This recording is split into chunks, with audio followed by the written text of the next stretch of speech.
నమస్తే, welcome to TV 45 news. నేను శ్రీలత. బులెటిన్ల ముందుగా హెడ్లైన్స్ చూద్దాం.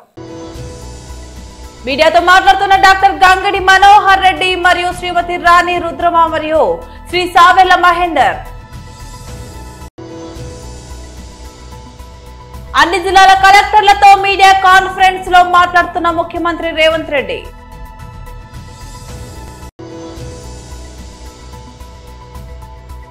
వైఎస్ఆర్సీపీ అధినేత వైఎస్ జగన్మోహన్ రెడ్డి సంచలన ప్రెస్ మీట్.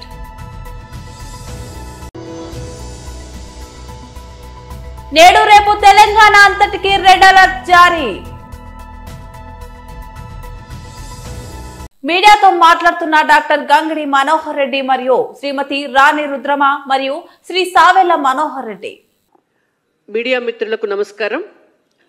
79వ స్వతంత్ర దినోత్సవాన్ని పురస్కరించుకొని భారత ప్రధాని నరేంద్ర మోడీ గారి పిలుపు మేరకు హర్ ఘర్ తిరంగా కార్యక్రమం దేశవ్యాప్తంగా నిర్వహించడం జరుగుతోంది. అయితే భారతీయ జనతా పార్టీ దేశవ్యాప్తంగా కూడా జాతీయ నాయకత్వం ఆధ్వర్యంలో తెలంగాణలో కూడా నిర్వహించబోతోంది. ఈ కార్యక్రమానికి సంబంధించిన వివరాలన్నీ కూడా భారతీయ జనతా పార్టీ రాష్ట్ర ఉపాధ్యక్షులు హర్ ఘర్ తిరంగా రాష్ట్ర కన్వీనర్ మనోహర్ రెడ్డి గారు ఇప్పుడు వివరిస్తారు. వారితో పాటు ఈ తిరంగ కమిటీలో నేను రాష్ట్ర అధికార ప్రతినిధి రాణి రుద్రమ మరియు సేవెళ్ల మహేందర్ గారు బీజేవైఎం రాష్ట్ర అధ్యక్షులు ఉన్నారు. వారితో పాటు ఈ ప్రెస్ కాన్ఫరెన్స్లో మిగిలినటువంటి తిరంగ కమిటీకి సహాయ సహకారాలు అందిస్తున్నటువంటి కార్యకర్తలు, నాయకులు, బీజేవైఎం నాయకులు, కార్యకర్తలు కూడా పాల్గొంటున్నారు. ఇప్పుడు మనోహర్ రెడ్డి గారు ఈ కార్యక్రమానికి సంబంధించినటువంటి వివరాలన్నీ కూడా మీతో షేర్ చేసుకుంటారు. నమస్కారం. భారత ప్రభుత్వము అదే రకంగా భారతీయ జనతా పార్టీ తరపున ఈ 79వ స్వతంత్ర దినోత్సవాన్ని పురస్కరించుకొని దేశవ్యాప్తంగా గత 3 రోజులుగా తిరంగా ర్యాలీ కార్యక్రమాలు దేశవ్యాప్తంగా జరుగుతూ ఉన్నాయి. ఊహించని విధంగా పాఠశాల విద్యార్థులు, కళాశాల విద్యార్థులు, యువతీ యువకులు పెద్ద సంఖ్యలో ఈ యాత్రలలో పాల్గొంటున్నారు. అదే రకంగా 15వ తేదీ నాటికి స్వతంత్ర దినోత్సవం నాటికి ప్రతి ఇంటిపైన త్రివర్ణ పతాకాన్ని, జాతీయ జెండాను ఎగురవేసుకొని దేశభక్తిని, ఐక్యతను చాటాలని చెప్పేసి భారత ప్రధాని నరేంద్ర మోడీ గారు పిలుపునిచ్చారు. గత కొన్నేళ్లుగా భారతదేశం అనేక విజయాలను సాధిస్తున్నది. ఏ విజయం సాధించినా కూడా మరి ప్రజలందరూ కూడా పార్టీలకు అతీతంగా, కుల మతాలకు అతీతంగా, వయస్సుతోని సంబంధం లేకుండా జాతీయ జెండా అందరినీ ఐక్యం చేస్తున్నది. జాతీయ జెండాను చూడగానే ఒక ఎమోషనల్ అటాచ్మెంటు, అదే రకంగా ఒక సమగ్రతను, సమైక్యతను తెలియపరుస్తుంది. ఆ రకంగా ఈరోజు దేశ ప్రజలందరినీ కూడా ఐక్యం చేసినటువంటి ఘనత భారత ప్రధాని నరేంద్ర మోడీ గారికి దక్కింది. ఇటీవల పహల్గామ్లో మన భారత పౌరులను తీవ్రవాదులు హతమారిస్తే వెంటనే ఆ తీవ్రవాదులను హతమార్చి అదే రకంగా తీవ్రవాదుల యొక్క స్థావరాలను కూడా ధ్వంసం చేసి అన్ని జిల్లాల కలెక్టర్లతో వీడియో కాన్ఫరెన్స్ లో మాట్లాడుతున్న ముఖ్యమంత్రి రేవంత్ రెడ్డి.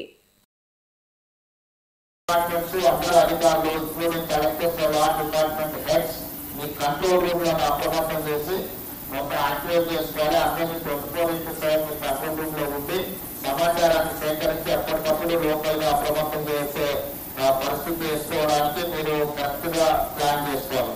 అదేవిధంగా ఈ లోతట్టు ప్రాంతాలను, లోడింగ్ ఏరియాస్ పట్ల కూడా మీరు అప్రమత్తంగా పెట్టుకొని వాళ్ళందరినీ కూడా అలర్ట్ చేసుకునే దాంట్లో ఉండాలి. అదేవిధంగా ఈ సమస్యలన్నింటినీ కూడా నిరవధికంగా కమ్యూనికేషన్ ఉండాలి. ఎక్కడ ఏది జరిగినా కంట్రోల్ రూమ్ కి సమాచారం కావాలి, అదేవిధంగా కంట్రోల్ రూమ్ నుంచి మళ్ళీ అక్కడ సంబంధిత కలెక్టర్లు కానీ సంబంధిత శాఖలకు ఎక్కడెక్కడ ఏ డిపార్ట్మెంట్ తోని సమాచారాన్ని పంచుకోవాలి, ఏ డిపార్ట్మెంట్ మనం అప్రమత్తం చేయాలో కంప్లీట్ గా నిరవధికంగా 24/7 కమ్యూనికేషన్ ఉండాలి. కమ్యూనికేషన్ ఉంటే మనం ముందస్తుగానే జరగాల్సిన సమస్యని కొంత మనము అడ్రస్ చేయడానికి ఉంటుంది. ఎక్కడైనా లోతట్టు ప్రాంతాలు ఉండి ఇలాంటి సమస్య వస్తుందంటే ఆ కుటుంబాలను తక్షణమే సేఫ్ జోన్ కి తరలించాలి. అదేవిధంగా రిలీఫ్ క్యాంపులను కూడా నిర్వహించి వాళ్ళకి కావాల్సిన ఫుడ్ కానీ మెడిసిన్స్ కానీ ఏదైనా సమస్యలు వచ్చినా కూడా ఇమ్మీడియట్ గా వాళ్ళని ఇచ్చేయాలి. ఎక్కడ కూడా ప్రాణ నష్టం జరగడానికి లేకపోతే పశు సంపద నష్టం జరగడానికి అవకాశం లేకుండా అప్రమత్తం ఉంచాలి. ఎక్కడ కూడా ప్రాణ నష్టం జరగడానికి వీల్లేదు. అదేవిధంగా ఈ ఎఫెక్టెడ్ ఫ్యామిలీస్ ఎవరంటే వాళ్ళకి సహాయం అందించడానికి కలెక్టర్లు వీళ్ళందరూ కూడా లోకల్గా మీ దగ్గర ఉండే ఫండ్స్ డిజాస్టర్ ఫండ్స్ నుంచి ఇమ్మీడియట్గా వాడుకోండి. చీఫ్ సెక్రటరీ గారితో కూడా ఏదైనా ఉంటే ఇమ్మీడియట్గా ఫండ్స్ రిలీజ్ చేయడానికి ఉన్నా ఇట్లాంటి వాటి దగ్గర వెనుక ముందు ఆలోచన చేయాల్సిన పని లేదు. ప్రజలకు సహాయం అందించడానికి అవసరమైన నిధులను కలెక్టర్లు ఖర్చు పెట్టండి, దాంతోనే ఇది చేసుకోండి. అదేవిధంగా ఎనర్జీ డిపార్ట్మెంట్కు ఈ తరగాలు కానీ వర్షాలు వచ్చినప్పుడు కరెంటు డిస్కనెక్ట్ అయ్యి పోలు పడిపోవడం, ట్రాన్స్ఫార్మర్లు కాలిపోవడం జరుగుతుంది. ఎక్కడికక్కడ అప్రమత్తంగా ఉంచాలి, ఎక్కడ రిస్టోర్ చేయాలి, మొబైల్ ట్రాన్స్ఫార్మర్స్ రెడీగా పెట్టుకోవాలి. ఎక్కడికక్కడ పవర్ ఏదైనా అవసరమైతే ఇచ్చేయండి. పవర్ రిస్టోర్ చేయలేకపోతే అవసరమైతే జనరేటర్స్తోనైనా కూడా మీరు వాళ్ళని అప్రమత్తం చేసుకోవాల్సిన అవసరం ఉంటుంది. ఎక్కడైనా విద్యుత్తు కానీ లేకపోతే తాగునీటి కానీ డ్రైనేజ్ వ్యవస్థ కానీ వీటన్నిటిని మీరు అప్రమత్తం చేసుకోవాలి, నిరంతరం పర్యవేక్షిస్తుండాలి. ఒక డిపార్ట్మెంట్ నాకు తెలుసు, ఒక డిపార్ట్మెంట్ తెలియదని కానీ ఫైర్ డిపార్ట్మెంట్ కానీ నేషనల్ డిజాస్టర్ డిపార్ట్మెంట్ కానీ లేకపోతే స్టేట్ డిజాస్టర్, ఇప్పుడు మనం సొంతంగా స్టేట్ డిజాస్టర్ మేనేజ్మెంట్ కూడా మొత్తం అంతా ట్రైనింగ్ ఇచ్చి ఆల్మోస్ట్ 1000 ఫోర్స్ మనం ట్రైనింగ్ తీసుకున్నాం. దాదాపుగా 2000 మంది అందుబాటులో ఉండు. ఏ ఏరియాలలో ఏ జిల్లాలలో అత్యధికంగా వర్షం పడే అవకాశం ఉందో ఆ ఏరియాలను పూర్తిగా మీరు ముందే గుర్తించి వీళ్ళని అక్కడికి తరలించండి. ఒకవేళ ఎక్కడైనా అత్యవసర పరిస్థితులు ఏదంటే ఎయిర్ లిఫ్ట్ చేయడానికి అవసరమైన హెలికాప్టర్లు కానీ వీటిని కానీ ఆర్మీ నుంచి కానీ ఏదైనా చేసుకునేది ఉంటే కూడా మీరు ముందే కోఆర్డినేషన్ చేసి పెట్టుకోవాలి. డిజాస్టర్ నుంచి అరుణ్ కుమార్ గారు, అదేవిధంగా చీఫ్ సెక్రటరీ గారు గవర్నమెంట్ ఆఫ్ ఇండియాతో కూడా ప్రాపర్గా పెట్టుకోవాలి. లాస్ట్ టైం మనకు ఊహించని విధంగా ఖమ్మం జిల్లాలో 2 గంటలలో 42 సెంటీమీటర్ల వర్షం పడ్డది. దాదాపుగా దాంతో పూర్తిగా అతలాకుతలం అయిపోయింది ఖమ్మం. వైఎస్ఆర్సీపీ అధినేత వైఎస్ జగన్మోహన్ రెడ్డి సంచలన ప్రెస్ మీట్ నిర్వహించారు.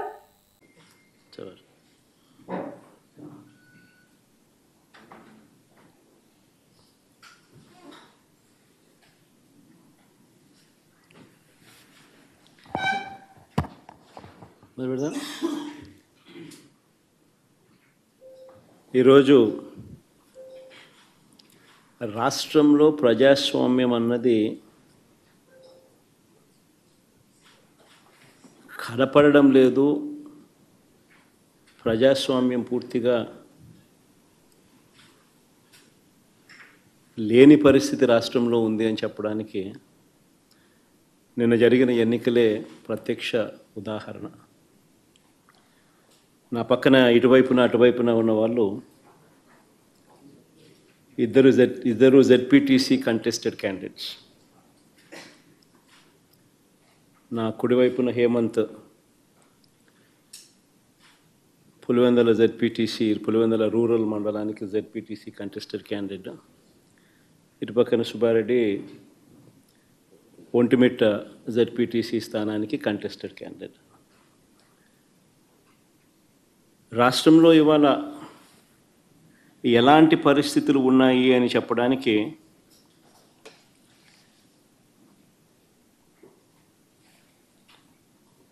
నిజంగా ఈ 2 ఎలక్షన్లు ఒక ఉదాహరణ. అసలు మొట్టమొదటిసారిగా బహుశా రాష్ట్ర చరిత్రలో ఎప్పుడు జరిగి ఉండదేమో బూతుల్లో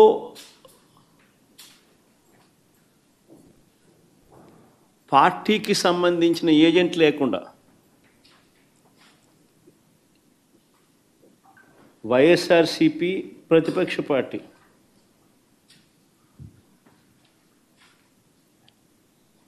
పులివెందుల రూరల్లో జరిగిన జెడ్పీటీసీ స్థానానికి జరిగిన ఎన్నికల్లో 15 బూతుల్లో ఉన్న 15 బూతులకు ఎన్నిక జరిగి రూరల్ మండలంలో 10,600 ఓట్లకు సంబంధించిన ఎన్నిక. ఆశ్చర్యం ఏమిటంటే బూతుల్లో వైఎస్ఆర్సీపీ ఏజెంట్ లేడు. వైఎస్ఆర్సీపీకి సంబంధించిన ఏజెంట్ బూత్లో కూర్చోకుండా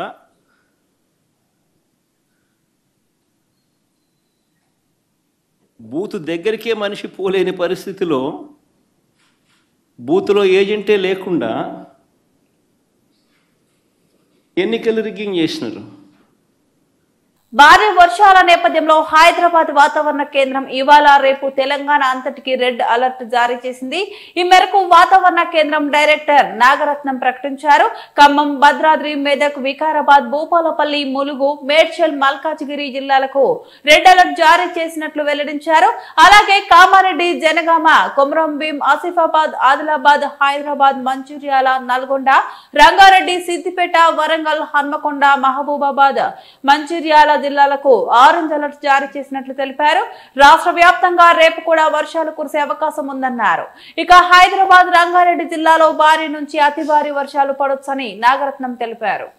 హైదరాబాద్ లో పసుమర్తి, గోకవరంలో కంబాల 2 ఇంటి పేర్లతో ప్రజల్ని మోసం చేస్తున్నాడని కంబాల మురళి అన్నారు. ఇంతవరకు లేనిది ఉన్నట్టుండి ఒక్కసారిగా గోకవరం మండల ప్రజల మీద ఎందుకు ఇంత ప్రేమ పెరిగింది? 3 నియోజకవర్గాలలో కోట్లాది రూపాయల ప్రజలకు, దేవాలయాలకు ఖర్చు పెడుతున్నావు, ఇంత డబ్బు నీకు ఎక్కడిది అని ప్రశ్నించారు. రామసేనుడు అని చెప్పుకుంటూ ప్రజల్ని మోసం చేస్తూ గోకవరంలో కంబాల వారి ఇంటి పేరుతో చలామణి అవుతున్నామని కంబాల మురళి అన్నారు. ఇకపై మా ఇంటి పేరు వాడుకొని కంబాల అని ఎక్కడైనా ఫ్లెక్సీలో వేయిస్తే ఫ్లెక్సీ తగలబెట్టేస్తామని పసుమరి శ్రీనివాసరావుకు వార్నింగ్ ఇచ్చారు. ఒక కంపెనీలో పనిచేసి వారిని బ్లాక్ మెయిల్ చేస్తూ కోట్ల రూపాయలు గుంజుతున్నాడని కంబాల మురళి ఆరోపించారు. కంబాల శ్రీనివాసరావుతో మాకు ప్రాణహాని ఉందని అధికారులకు ఫిర్యాదు చేశామన్నారు. కలిసి వ్యాపారం చేసి తమకు రావాల్సిన డబ్బులు ఇవ్వమని అడిగితే మీకు దిక్కున్న చోట చెప్పుకోండి అంటూ గరానా సమాధానం చెప్పాడని అన్నారు. వ్యాపారాల్లో లావాదేవీలో భాగంగా కంబాల శ్రీనివాసరావు ఇవ్వవలసిన డబ్బులు ఇచ్చేంత వరకు డాక్యుమెంట్స్, చెక్ బుక్స్ తమకు ఇచ్చాడని తామర్ల రాంబాబు అన్నారు. తన చేతులతో ఇచ్చిన డాక్యుమెంట్స్, చెక్కులు పోయాయని అవాస్తవాలు చెప్పడం సరికాదని హెచ్చరించారు. రామసేన ముసుగులో తప్పుడు పనులు చేస్తూ ప్రజల్ని మోసం చేస్తున్నాడని అన్నారు. ఒకవైపు రాజకీయ వ్యామోహంతో బీజేపీ పార్టీలో చేయడం జరిగిందని అయ్యప్ప, మురళి, దొర, రాంబాబు మీడియా సమావేశంలో వెల్లడించారు. సంపాదించిన డబ్బు కాదు, అది గోకవరం ప్రజలకి వాస్తవాన్ని విదితమే, ప్రతి ఒక్కరికి తెలిసిన విషయమే. దానికి క్లారిటీ ఇస్తూ అదే విధంగా ప్రాణహాని ఉంది, ప్రాణహాని ఉంది, ప్రాణహాని ఉంది అని చెప్పేసి ఆయన చెప్పుకుంటూ ఉన్నాడు. ఆయనకి నిజంగా ప్రాణహాని ఉంది. ఎవరి వాళ్ళకి ప్రాణహాని ఉందంటే ఆయన ఎవరినైతే, ఏ కంపెనీ వారిని అయితే మోసం చేస్తూ, ఏ కంపెనీ వారిని అయితే బ్లాక్ మెయిల్ చేస్తూ నెలకి 2 కోట్ల రూపాయలు తీసుకొస్తున్నాడు, ఆ కంపెనీ వాళ్ళ వల్లే ఆయనకి ప్రాణహాని ఉంది అనే విషయాన్ని ప్రజల ముందుకు తీసుకొస్తున్నాం. దాన్ని గ్రహించి ఇప్పుడు మాకు ప్రాణహాని ఉంది. ఎందుకు ఉందంటే ప్రాణహాని ఆయనతో 2022లో గోకవరం గ్రామ పంచాయతీలో సర్వే నెంబర్ 37లో 7 ఎకరాల 35 సెంట్లు భూమి మేము ముగ్గురు ఆయన కలిపి కొన్నాం భూమి. ఆయన అడ్వాన్స్ కూడా తలా 10 లక్షలు ఇచ్చాం, 50 లక్షలు అడ్వాన్స్ ఇచ్చాం. అందులో భూమి ఎకరం 35 సెంట్లు భూమి మాది, 6 ఎకరాల భూమి ఆయనది. 6 ఎకరాల భూమికి ఆయన డబ్బులు ఇచ్చాడు, ఎకరం 35 సెంట్లకి మేము డబ్బులు ఇచ్చాం. ఎక్కువ పర్సెంటేజ్ నాది కదా, నా పేరున పెట్టండి భూమి అని చెప్పేసి మా అందరితో ఒప్పించి ఆయన పేరున భూమి పెట్టించుకున్నాడు. ఆయన నమ్మి ఆయన మనకి ఎన్నో దైవికర్మలు చేస్తాడు, మనకు మోసం చేయడం చెప్పేసి నమ్మి ఆయన పేరున పెట్టాం. అదేవిధంగా 2023లో ఎకరం 40 సెంట్లు భూమి సర్వే నెంబర్ 38 గోకవరం గ్రామ పంచాయతీలో ఎకరం 40 సెంట్లు భూమి కొంటే రోడ్డు పాయింట్ చింతలవారి భూమి, చింతల వెంకటప్పారావు గారు, చింతల రవికాంత్ గారి భూమి. ఆ భూమిలో 30 సెంట్లు భూమి మాది. ఆ భూమి కూడా ఆయన నా పేరున పెట్టి అన్నదాత సుఖీభవ పథకం కింద మొదటి విడత నిధులను రైతులకు విడుదల చేసిన సందర్భంగా అంబేద్కర్ కోనసీమ జిల్లా కొత్తపేట నియోజకవర్గంలోని ఆలమూరు మండలంలో బుధవారం రైతు సంబరాల కార్యక్రమం నిర్వహించారు. చొప్పెళ్ల గ్రామం నుంచి మండల కేంద్రం ఆలమూరు మార్కెట్ యార్డు వరకు సుమారు 200 ట్రాక్టర్లపై 10 కిలోమీటర్ల దూరం రైతులు ట్రాక్టర్ ర్యాలీ నిర్వహించారు. ఈ కార్యక్రమంలో ఎమ్మెల్యే సత్యానందరావు, స్వయంగా ట్రాక్టర్ నడిపి రైతుల కార్యకర్తల్లో ఉత్సాహం నింపారు. అనంతరం ఆలమూరు మార్కెట్ యార్డ్ వద్ద రైతు సంబరాలు సభ జరిగింది. ఈ సందర్భంగా ఎమ్మెల్యే మీడియాతో మాట్లాడారు. గతంలో వైసీపీ ప్రభుత్వం కేంద్ర ప్రభుత్వంతో సంబంధం లేకుండా రైతు భరోసా కింద 13,500 రూపాయలు ఇస్తామని చెప్పి కేవలం 7,500 రూపాయలు మాత్రమే ఇచ్చి మోసం చేసిందని, నేడు కూటమి ప్రభుత్వం కేంద్ర ప్రభుత్వంతో సంబంధం లేకుండా అన్నదాత సుఖీభావ కింద 14,000 రూపాయలు ఇస్తుందని స్పష్టం చేశారు. ఈ పథకం కింద రాష్ట్ర వ్యాప్తంగా 47 లక్షల మంది రైతులకు 7,000 రూపాయల చొప్పున మొదటి విడతగా 3,174 కోట్ల రూపాయల మేర నిధులు జమ చేయడంతో రాష్ట్రంలో పండుగ వాతావరణం నెలకొందన్నారు. కొత్తపేట నియోజకవర్గంలో 23,000 మందికి పైగా రైతులు 16.50 కోట్ల రూపాయల మేర లబ్ధి చేకూరిందని అన్నారు. ప్రభుత్వాన్ని తెలియజేస్తా ఉన్నాను. రైతుల కోసం ల్యాండ్ టైటిలింగ్ యాక్ట్ రద్దు చేయడమే కాదు, రైతులకు విత్తనాలు సబ్సిడీ మీద అందివ్వడమే కాదు, ఎరువులు అందుబాటులో ఉంచడమే కాదు, ఏ విధంగా రైతులకు మేలు చేయాలో డ్రిప్ ఇరిగేషన్ తిరిగి పునరుద్ధరించి 90% డ్రిప్ ఇరిగేషన్ అందివ్వడమే కాదు, రైతులకు మేలు చేకూర్చే విధంగా ఈ ప్రభుత్వం పనిచేస్తూ ఉంది. రైతులు ఈనాడు సంతోషంగా ఉన్నారు. చక్కటి గిట్టుబాటు ధర వస్తుంది, చక్కగా పంటలు పండుతూ ఉన్నాయి, సమయానికి డబ్బులు అందుతూ ఉన్నాయి. రైతుల యొక్క ఆనందమే ఈనాడు గ్రామాల సౌభాగ్యం అని ఈ సందర్భంగా తెలియజేస్తూ ఉన్నాను. అదే కాకుండా సూపర్ 6 పథకాలు సూపర్ హిట్ అయ్యాయి. పెన్షన్ వచ్చిన వెంటనే 4,000 రూపాయలు 3,000 నుంచి 1,000 రూపాయలు వెంటనే పెంచి 4,000 చేయడమే కాకుండా 3 నెలల ప్రభుత్వం రావడానికి 3 నెలల ముందు నుంచి కూడా 1,000 రూపాయలు పెంచి 4,000 రూపాయలు ఇచ్చిన ప్రభుత్వం, దేశంలోనే అత్యధికమైన పెన్షన్ ఇస్తున్నటువంటి రాష్ట్రం ఏదైనా ఉంది అంటే అది చంద్రబాబు నాయుడు గారి ప్రభుత్వమే అని తెలియజేస్తా ఉన్నాను. గతంలో 1,000 రూపాయలు పెంచడానికి వైసీపీ ప్రభుత్వానికి జగన్మోహన్ రెడ్డికి 5 సంవత్సరాల కాలం పట్టింది. 250. అదేవిధంగా తల్లికి వందనం కింద ఎంతమంది చదువుకున్న బిడ్డలుంటే అందరికీ కూడా ఒకరున్నా, ఇద్దరున్నా, ముగ్గురున్నా, నలుగురున్నా, 5గురున్నా కూడా 13,000 చొప్పున అందివ్వడం జరిగింది. గతంలో చదువుకున్న పిల్లలకి అందరికి ఇస్తాను, అమ్మ ఒడి, నేను మేనమామని గొప్పలకు పోయి డాంబికాల కవులు చెప్పి ఒక్క బిడ్డకే పరిమితం చేసి ఒక బిడ్డ చదువుకుంటే చాలు, మిగతా బిడ్డ చదువుకోకపోయినా పర్వాలేదని చెప్పాడు ఆనాటి మేనమామ. కానీ చంద్రబాబు నాయుడు గారు చెప్పిన ప్రకారం తల్లికి మందనం పిల్లలందరికీ కూడా డబ్బులు వేయడం జరిగింది. అదేవిధంగా ఈనాడు అన్నదాత సుఖీభావ కింద ప్రతి ఒక్కరికి కూడా చెప్పిన ప్రకారం కూడా 20,000 రూపాయలు ఇచ్చే నిర్ణయం తీసుకుని ముందుకెళ్తా ఉన్నారు. పెన్షన్లు అదేవిధంగా 1వ తారీఖున ఎక్కడ ఆగకుండా ఖచ్చితంగా 1వ తారీఖు సెలవు అయితే 31వ తేదీనే అందరికీ అందివ్వడం జరుగుతోంది. మొన్న మధ్యన 1,10,000 ఒకవేళ భర్త చనిపోతే భార్యకి ఇచ్చే పెన్షన్లు కూడా 1,10,000 మందికి పెన్షన్లు వితంతువులందరికీ కూడా అందివ్వడం జరిగింది. ఇది ప్రభుత్వం మంచి ప్రభుత్వం, రైతు పక్షపాత ప్రభుత్వం. అందుకే ప్రజలందరూ సంతోషంగా ఉన్నారు. 3 గ్యాస్ సిలిండర్లు ఉచితంగా ఇస్తా ఉన్నారు.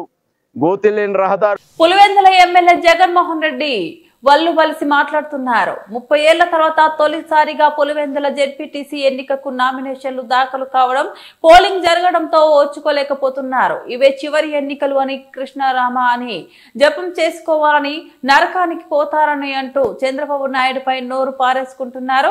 కుప్పం ఎన్నికల్లో అరాచకంతో గెలిచి ఆ రోజు కూడా చంద్రబాబు నాయుడు గురించి హేళనగా మాట్లాడారు. రాముడు కృష్ణుడు జపం చేసుకుంటూ ఇంట్లో కూర్చోలేదు, అనుక్షణం లోక కళ్యాణం కోసం తప్పించారు. చంద్రబాబు నాయుడు కూడా రాష్ట్ర భవిష్యత్తు ప్రజల కోసం నిత్యం పోరాటం సాగిస్తున్నారు. క్రమశిక్షణ, కష్టపడే తత్వానికి మారు పేరైన చంద్రబాబు నాయుడు పేరెత్తే అర్హత జగన్ రెడ్డికి లేదు. జగన్ రెడ్డితో పాటు ఆయన అనుచరుల్లో వల్లు బలిసిన వారి సంగతి తేల్చే బాధ్యత యువ నాయకుడు లోకేష్ బాబు చేపట్టారు. వైసీపీ పాలనలో సర్పంచ్, ఎంపీటీసీ, జెడ్పీటీసీ ఎన్నికల సందర్భంగా అరాచకాలు సృష్టించి నామినేషన్లు వేయాలని పరిస్థితి కల్పించారు. ఇప్పుడు 30 ఏళ్ల తర్వాత పులివెందులలో జెడ్పీటీసీ ఎన్నిక ప్రజాస్వామ్యయుతంగా జరుగుతుంటే ఓర్చుకోలేక ఇష్టం వచ్చినట్లు మాట్లాడుతున్నారన్నారు. అట్నే చంద్రబాబు నాయుడు రాష్ట్ర భవిష్యత్తు కోసం, ప్రజల కోసం నిత్యం పోరాడుతున్నాడు. ఆయన గురించి నువ్వు మాట్లాడుతున్నావు. నీవు నీ ఫాలోయర్స్ ఒళ్ళు బలిసిన వాళ్ళని గురించి తేల్చేదానికి లోకేష్ బాబు ఎంటర్ అయినాడు. యువ నాయకుడు లోకేష్ బాబు ఎంటర్ అయినాడు. అంటే నువ్వు లాస్ట్ 5 yearsలో నువ్వు సీఎంగా ఉన్నప్పుడు రాష్ట్రం మొత్తం మీద జెడ్పీటీసీలు పోటీ చేయాలన్నా, సర్పంచులు పోటీ చేయాలన్నా రాష్ట్రం మొత్తం నీ అరాచకంతో యునానిమస్ చేయించుకున్నావు, నామినేషన్లు ఎన్నికుండా చేసుకున్నావు మెజారిటీ జిల్లాల్లో. ఇప్పుడేంటి నీ పులివెందుల్లో జెడ్పీటీసీ ఎలక్షన్ జరుగుతుంది, ఓచుకోలేకపోతున్నావు, నీ ఇష్టం వచ్చినట్టు మాట్లాడుతున్నావు. ఫైనల్గా నేను ఒకటే చెప్తుండా, నీకే అంటే నువ్వు బాబు గారి గురించి మాట్లాడుతుంటే బాధేస్తుంది. వంగి కొబ్బరికాయ కొట్టలేవు నువ్వు. చంద్రబాబు నాయుడు యాక్టివ్ రోల్, రోజుకి 12 గంటలు వర్క్ చేస్తాడు, జనం కోసం తప్పిస్తాడు. ఆయన గురించి మాట్లాడుతుండవు. నీకంటే ఫైనల్గా నా ఉద్దేశం ఏంటంటే ఆ లిక్కర్ కేసులో సిట్లో అవి రోజుకు ఒక స్టోరీ వస్తుంటే, వాళ్ళు ఆ చార్జ్ షీట్ ఫైల్ చేసిన అవన్నీ బయట వస్తుంటే, ఒక భారీ కుంభకోణం, ఇంటర్నేషనల్ స్కామ్, రాష్ట్రాలు దేశం దాటిపోయి ఇతర దేశాల్లో కూడా రూటింగ్ చేసుకునే పరిస్థితికి బయట వస్తుంది.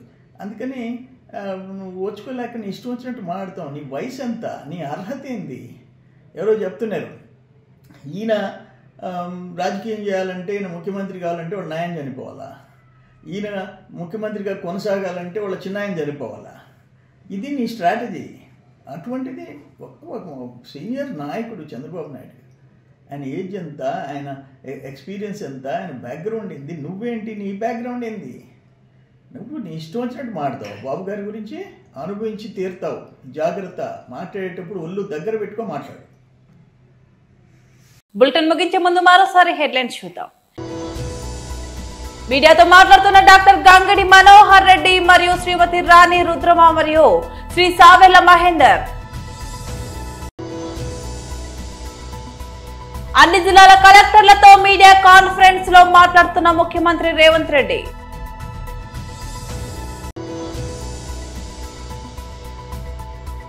వైఎస్ఆర్సీపీ అధినేత వైఎస్ జగన్మోహన్ రెడ్డి సంచలన ప్రెస్ మీట్.